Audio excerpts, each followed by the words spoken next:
places, I guess. Here's somebody that must have been a challenge. As Georgia champion, you wrestled a number of people. Thunderbolt Patterson. How'd you get a match out of the T-Bolt? I didn't get a match out of it. I know Thunderbolt's an ordained minister. Thunderbolt tried to get me fired. What? A couple times. For what?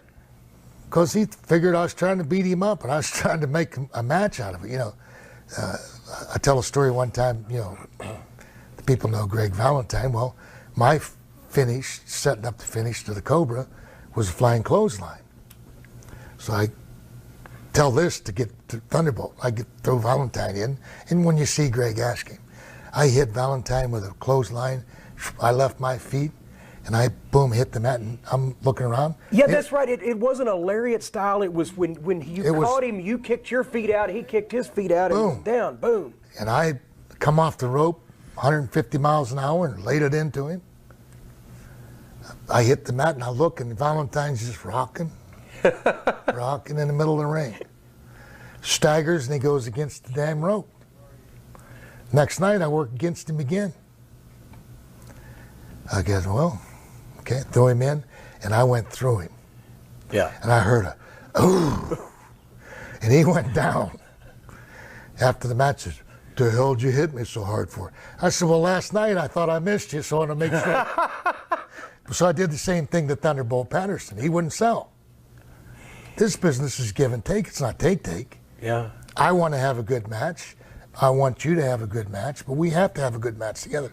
Thunderbolt was in it for him. So we were working in Marietta, Georgia, never forget. I get home about 11:30, get a phone call.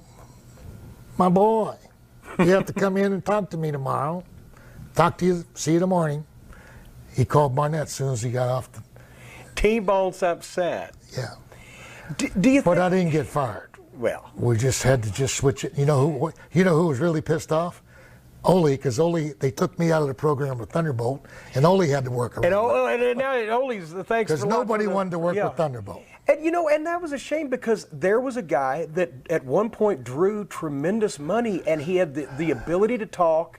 He was a natural with the black audience in the South, but he appealed to everybody wherever he went, white, black, whatever.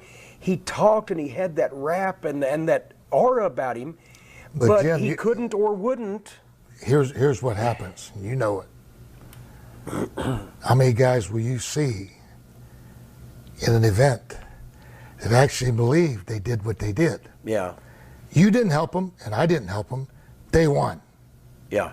No, we helped them win. Yeah. But that's their and that's.